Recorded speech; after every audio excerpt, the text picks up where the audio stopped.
Welcome to Facilitating Learner-Centered Teaching Class. This is Angelica Marie Esolido from Bachelor of Physical Education 2-1, and I am glad to share new knowledge to all of you today. Before we formally start our discussion, let us have first our energizer, and it is entitled Guess the Gibberish. So all you need to do is to guess that gibberish by reading the words in repetition. Each answers has corresponding points. For example, us, zes, men. Us, zes, men. And the correct answer is assessment.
Before we formally start, I want you to introduce our magic board. We're going to use this during our recitation. I will let our professor to choose a number, and then when I click it, this will show who will recite or answer my questions. You did a great job, and now let us move forward to the three let questions. For the professional education, which is the ideal stage of moral development, A. Social contract, B. Universal ethical principle, C. Law and order, and D. Good boy or good girl.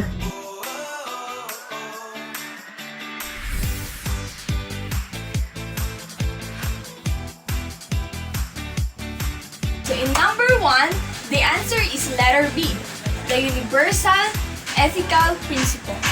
It is considered as ideal because at this stage, universal and abstract values such as dignity, respect, justice, and equality are the guiding force for the development of a personally meaningful set of ethical principles. For the general education, if x is equals to 3 and y is equals to 2, then 2x plus 3y is equals to A. 12, B. 10, C. 14, and D. 5.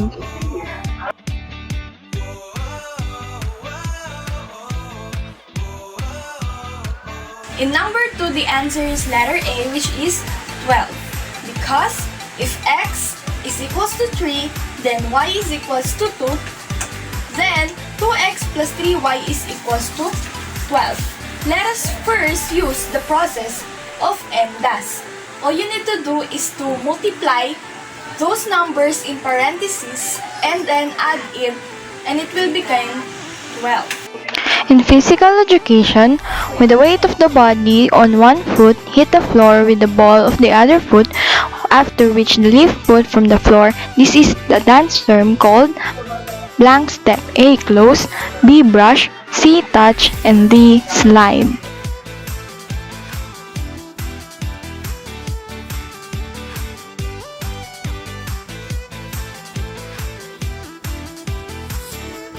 To check the correct answer, let us interpret this video. Brush. Brush, 2, 3, 4. Many of us feel annoyed, nervous, or even weak when we hear the word assessment. But for today, with this lesson, let me help you change your perception about this topic. And here's our objective of the lesson. At the end of the lesson, the learners are expected to identify the purposes and principles of assessment, participate on class discussion and activities, and appreciate the importance of assessment. Let us proceed to our pre-test. Number 1. Assessment is a process of gathering information about students' learning, then analyzing and interpreting them for the purpose of making decisions. True or false?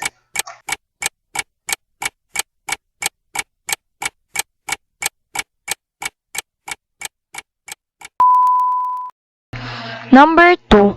Assessment of learning is directly assess students' performance through real-life tasks or product. True or false?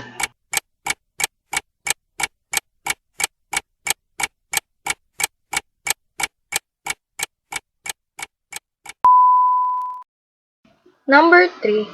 Assessment for learning sum up the result of assessment and gives judgment. True or false?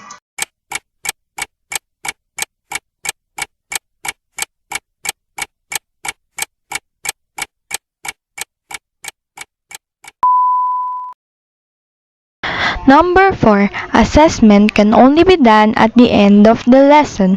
True or false?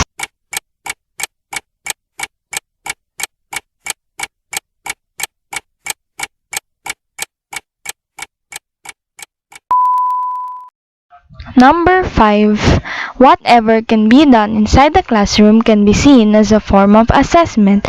True or false?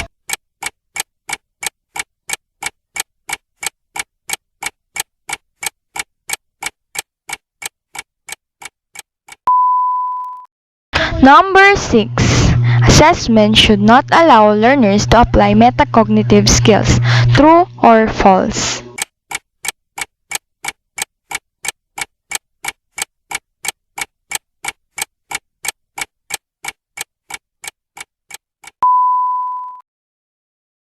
Number 7. Students' feedback serves as communication to learners in order to identify students' complaints. True or false?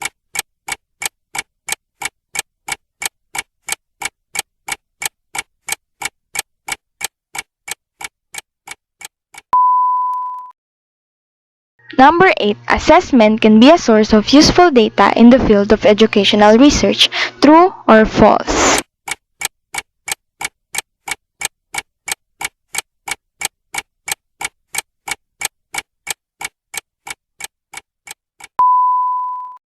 Number 9. Assessment should be able to integrate the totality of learners' achievement. True or false?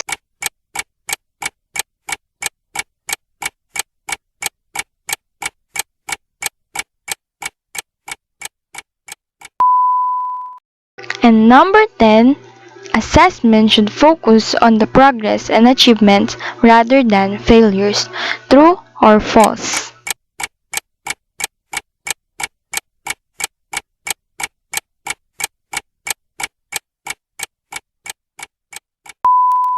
And now, we can identify whether our answers are correct or wrong through the discussion. So, stay tuned and listen carefully. For our guide question, number 1, what is assessment? Second one is what is the difference between assessment for learning and assessment of learning? And lastly, number 3, what are the purposes and principles of assessment? Unlocking the difficulties.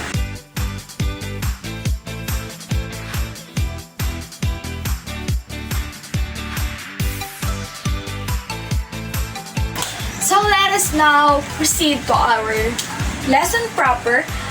we are going to tackle about the assessment for learning. What is assessment? The meaning of assessment can be seen at the pictures that we can see. So number one picture is what?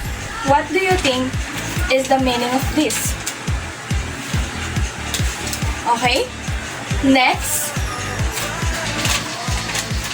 What about the other one? Okay, so to sum it up, assessment is a process of gathering information about students' learning and then analyzing and interpreting them for the purpose of making decision. So that is assessment.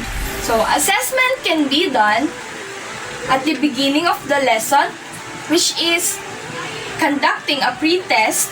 Next is during the discussion, like having an activity, recitation, and lastly, at the end of the lesson. It can be also done at the end of the lesson, like giving a quizzes, summative exams, periodical exams, and so on and so forth. Next, but what about assessment for learning? Assessment for learning is also considered as authentic assessment or alternative assessment because it directly assesses students' performance in real-life products.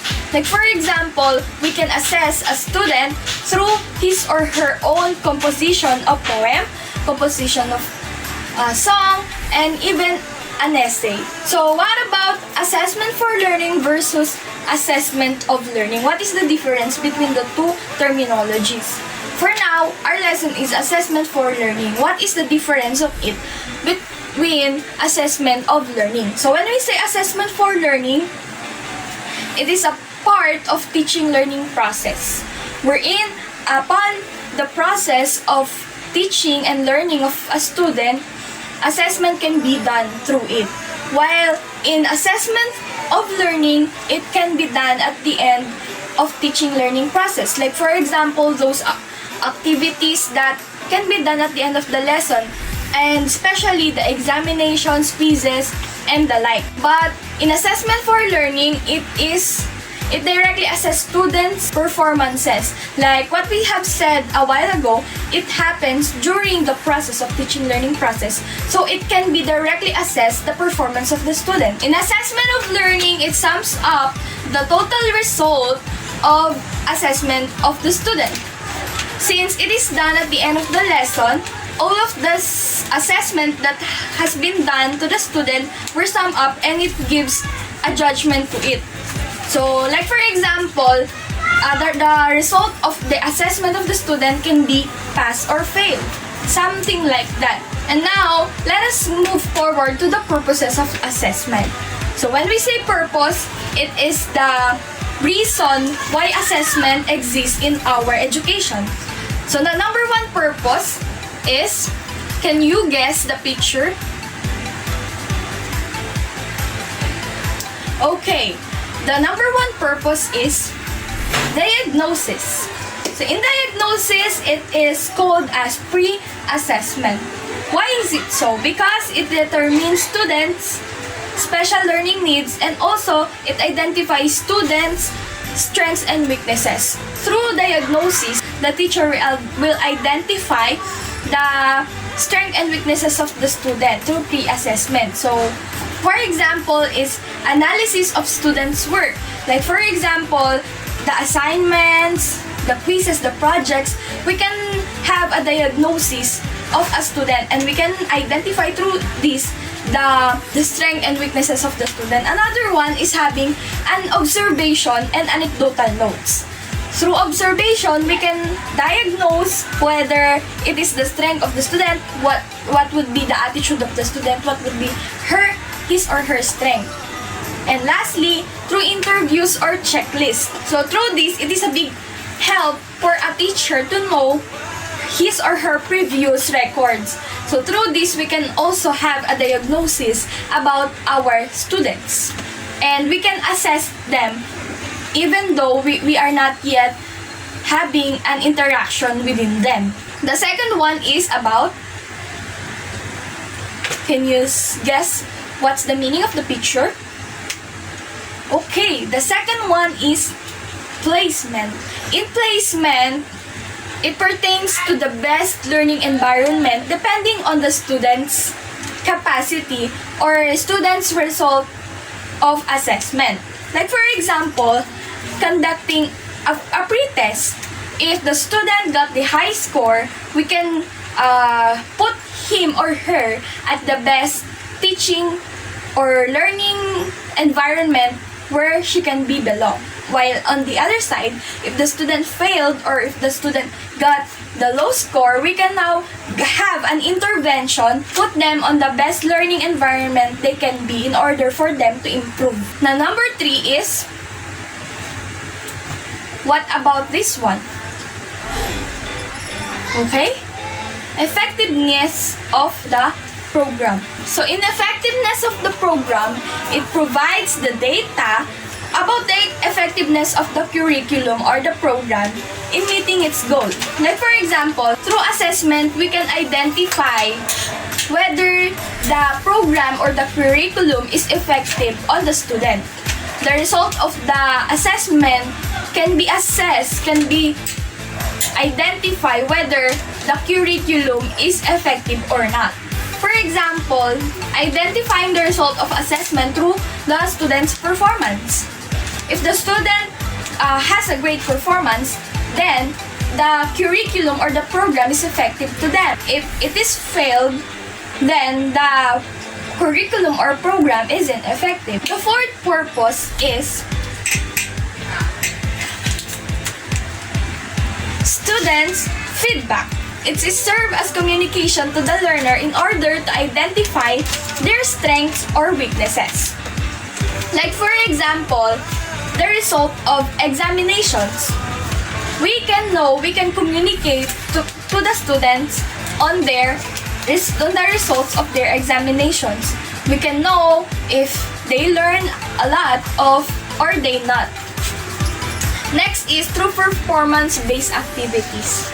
And lastly, through recitation. It is a great example of students' feedback because through recitation, we can know that a student has learned on our discussion or not.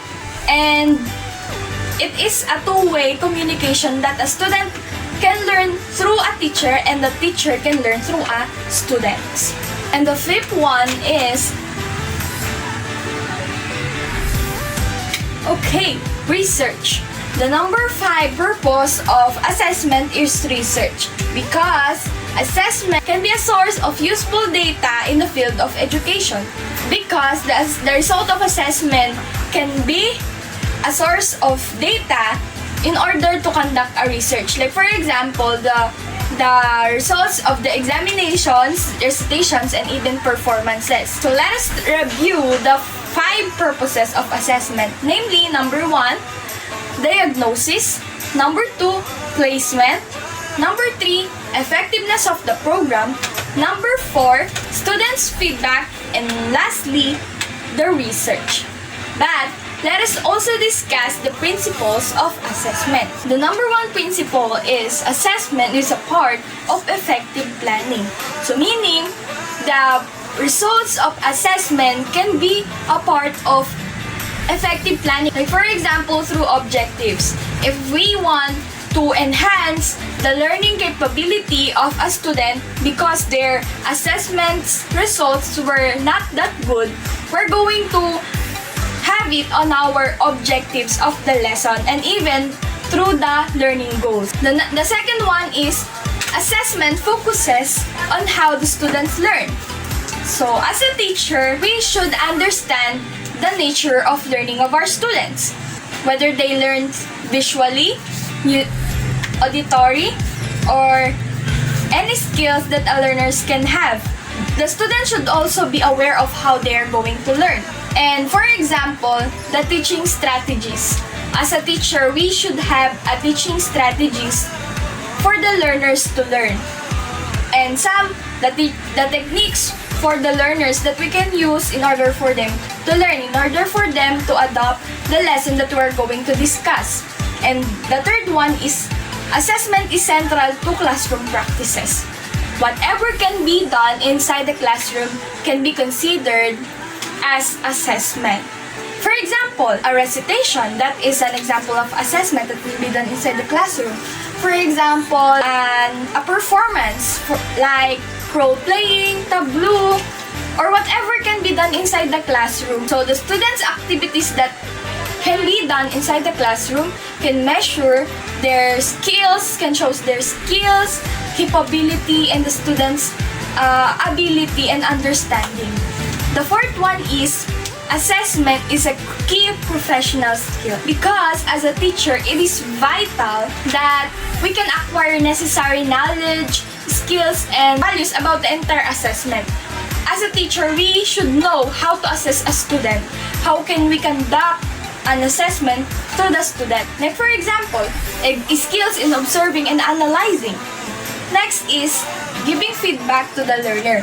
It is vital for us teachers in giving a feedback to the student because our feedback can affect their performances and can improve their learning. Last one is supporting students in self-assessment. So as a teacher, we must be one of the motivator of the student in order for them to grow, in order for them to have a learning that we can share to them. Assessment is sensitive and constructive. Why is it so? Because assessment has an emotional impact to our students. And through comments, mark, grades, and as well as the manner of communication affects the student's self-confidence. So through the assessment, this can be a constructive criticism for them. Like for example, giving affirmative words whenever they get a correct answer, whenever they get a high grades or marks, give them an affirmative word. If we want to help them improve some of their abilities or some of their activities, we can also give our constructive criticism to them. And this will be a big help for the student. Number 6, assessment fosters motivation. So assessment should focus on the progress and achievement and not in the failure. It is also a method of allowing a learner to be more independent. In assessment, we must focus on the good results of it, not on the negative or the failure of the student. For example, giving a reward in every successful activities rather than giving a punishment for every failed activities. Number 7, assessment promotes understanding of goals and criteria. Learners should always understand what goals they are set out to do or accomplish. Students also need to have a clear idea on how they're going to be assessed. For example, making a criteria clear for the student, or before they're going to perform, before they're going to conduct an activity, we as a teacher must help them understand the criteria they're going to have. The number 8, assessment help learners to know how to improve. Assessment is for growth. Assessment is for improvement of the student. So this includes constructive guidance on how the learner can improve. As a teacher, it is our duty to have a constructive guidance to our student. Whenever they do not know what to do, we're going to have this guidance for them to understand what activities they are set out to do. For example, in every activities that we're going to do, we must give an example in order for them to understand the activities they're going to do. In assessment, it should allow the learner to apply the metacognitive skills. For example, letting the student evaluate their own work. You must give them chance, give them time to evaluate their own work or the work of other students. And lastly, the last principle is recognizes all educational attainment. Assessment should be able to integrate the totality of the learner's achievement. For example, assessment should not always focus on cognitive skills. Assessment should also focus on the different aspects of a student, on the different skills of the student. Assessment should not only focus on written, but also it can be done through performance-based activities and other types of assessments. Before we formally end our discussion, let us have first the FLCD game show. This will serve as a review to all the learnings that we have for today.